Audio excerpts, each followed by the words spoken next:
Dans cette première vidéo sur le corps mental, je vais tenter de vous expliquer le plus clairement possible c'est quoi un corps mental.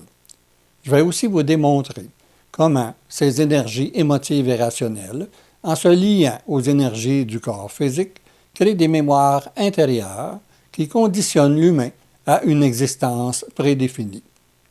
Pour vous aider à mieux comprendre le corps mental, je vais utiliser des exemples vécus, car durant toutes ces années où je faisais des rencontres individuelles et des ateliers, chaque histoire ou chaque difficulté correspondait toujours au fonctionnement ou au dysfonctionnement de ce conditionnement, qui, comme vous le verrez dans cette vidéo, dépend de la puissance du corps mental de chacun et de ses mémoires intérieures.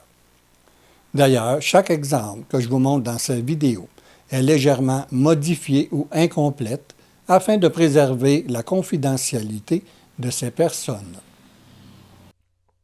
Je débute la première vidéo de cette série sur le corps mental par un survol de la dimension 1 qui, comme vous pouvez le constater, est régie par la loi de la manifestation. Les puissants télescopes que les humains ont inventés nous montrent les galaxies dans leur manifestation à travers les images qu'ils peuvent capter de cette dimension. Aujourd'hui, nous savons que l'univers est immense et qu'il provient d'une première manifestation appelée Big Bang, qui est avant tout une manifestation d'une énergie qui, en se solidifiant, a formé les premières particules qui ont permis la création des galaxies, des étoiles, des planètes et ainsi de suite. L'humain, qui maintenant utilise une technologie avancée, commence à comprendre l'univers matière, mais il n'a pas encore compris son propre univers et sa propre manifestation, ce que je vais essayer de vous expliquer dans cette série sur le corps mental. Le corps mental est une énergie créatrice, vide et inconsciente de ce qu'elle est, parce que dans sa parcelle divisée, elle a perdu ce contact avec son état originel. Ce n'est pas facile à expliquer, mais je vais quand même essayer. Cette énergie créatrice, qui au départ était était le contenant des puissances, qui sont l'ensemble des énergies capables de créer toutes les formes matières et avec lesquelles le corps mental formait un tout. Pour une raison que je n'explique pas maintenant, puisqu'elle nous éloignerait de notre sujet, le corps mental originel s'est fragmenté en une multitude de parcelles de toutes les grosseurs. Et dans sa division, chacune de ces parcelles a perdu conscience de l'état originel et de ce qu'elle est. Par analogie, c'est comme si ce contenant était une vitre qui se brise en une multitude d'éclats. Il y aura de la poussière de vitre ainsi que des éclats de toutes les grosseurs. Et même si beaucoup d'éclats se ressemblent, ils ne sont jamais exactement de la même grosseur. C'est semblable pour le corps mental originel qui se brise en une multitude de parcelles et chaque parcelle sera différente dans sa grosseur, qui, elle, définit sa puissance ainsi que sa capacité de capter son environnement. Au départ, le corps mental originel était un tout qui contenait toutes les formes dans un état énergie et non dans un état matière. Mais la brisure a permis la manifestation de ces énergies dans leur forme matière, tandis que les parcelles du corps mental originel ont perdu conscience qu'elles sont un contenant. Chacune de ces parcelles inconscientes demeure la source ou l'énergie qui anime toutes les formes corps physiques, végétales et animales qui proviennent des cellules de la planète avec laquelle elles s'associent. Le corps mental possède donc une forme puisqu'il se manifeste dans l'univers matière, et cette forme ressemble à l'atome puisqu'il possède un corps énergétique avec deux énergies qui gravitent autour. Il est aussi comme les étoiles, dans le sens où il y en a de toutes les grosseurs, ce qui fait que chaque corps mental demeure unique dans sa grosseur, sa puissance et sa capacité à capter son environnement. Par exemple, une cellule qui contient les minéraux nécessaires pour créer un arbre s'associe à un corps mental d'une puissance qui correspond à l'énergie de cette cellule, car c'est la cellule qui prend contact avec un corps mental lorsqu'elle est stimulée par l'énergie de la fécondation et non le contraire. Parce que dans cette fragmentation du corps mental originel, La matière est devenue le contenant et chaque parcelle corps mental inconsciente en est devenue le contenu. L'énergie de ce corps mental stimule la génétique contenue dans la semence qui provient de la planète pour créer la forme qui, dans ce cas, pourrait se manifester comme un pommier, puisque ce sont les matériaux, c'est-à-dire la génétique, qui définit la forme. Ces fruits, qui sont la manifestation du contenu de la forme, contiennent la mémoire de cette forme dans un pépin qui, planté dans une terre fertile, stimulera cette cellule qui se liera à un autre corps mental de puissance égale afin de créer une autre forme, un autre pommier. Puisque chaque corps mental est unique, ce nouveau pommier possédera les mêmes mémoires ou génétiques pour produire la même sorte de pomme, mais sa manifestation sera différente dans sa forme et dans sa capacité de produire. Les parcelles corps mentales se lient aux énergies de la planète avec laquelle elles s'associent, et les plus petites parcelles s'associeront à des cellules capables de créer des formes plus simples. Les parcelles moyennes s'associeront à des formes plus complexes et bien sûr les parcelles les plus grandes à des formes capables d'évoluer vers une conscience de leur manifestation extérieure parce qu'elles pourront contenir une certaine quantité d'une énergie beaucoup plus puissante et plus consciente, l'humain.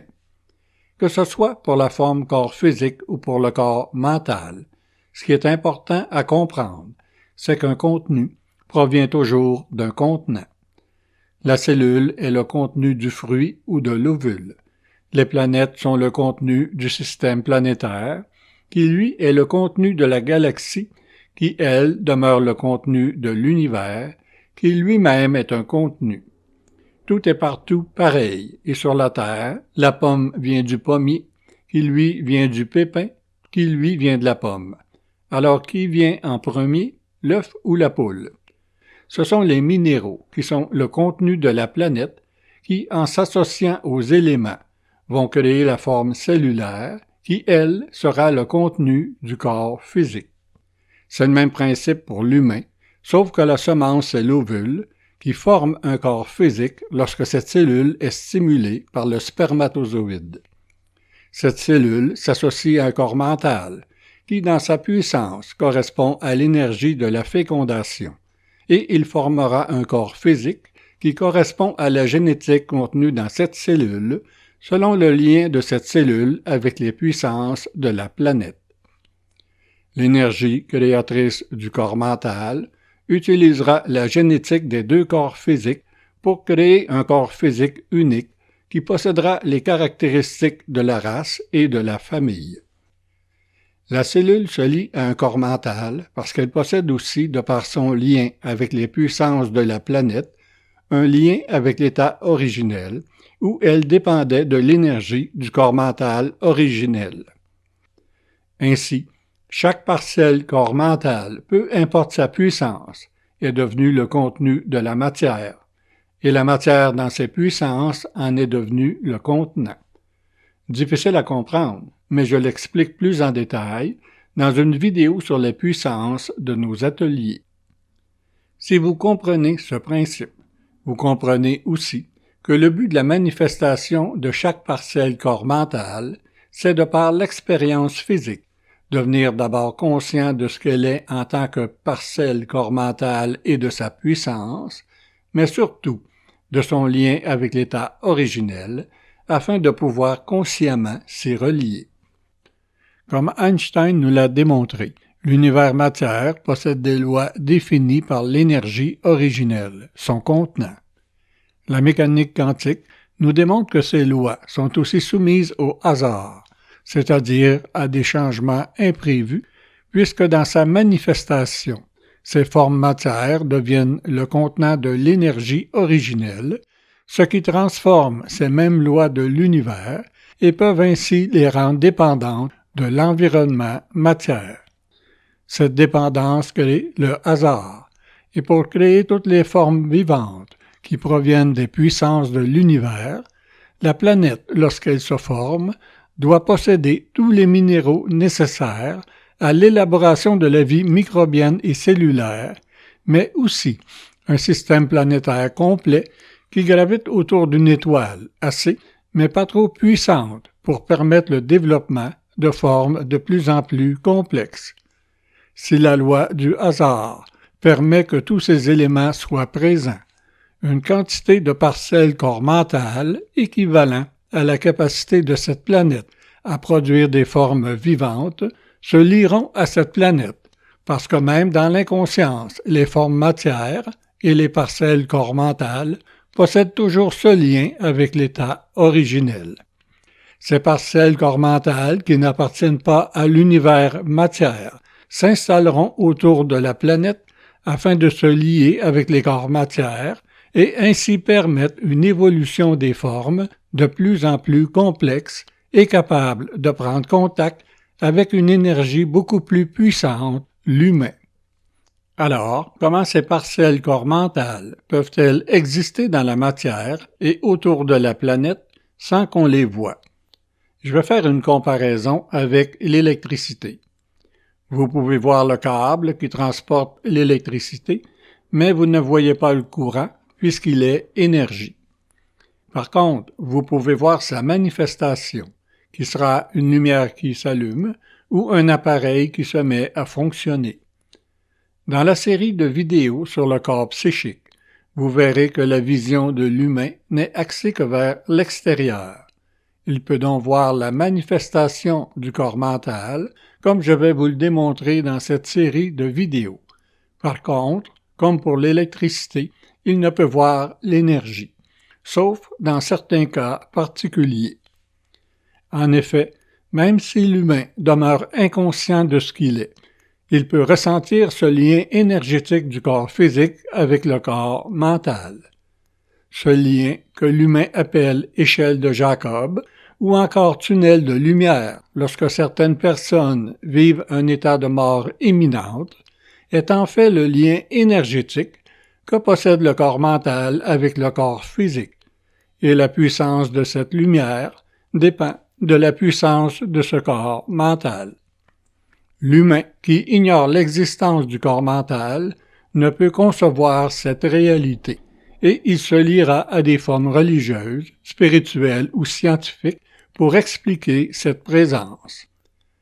Dans la prochaine vidéo de cette série, je vais vous expliquer les énergies rationnelles et émotives du corps mental, mais je vais aussi tenter de vous démontrer le fonctionnement du corps mental dans la dimension 1 et comment son énergie rationnelle crée des liens énergétiques qui se manifestent dans la dimension physique.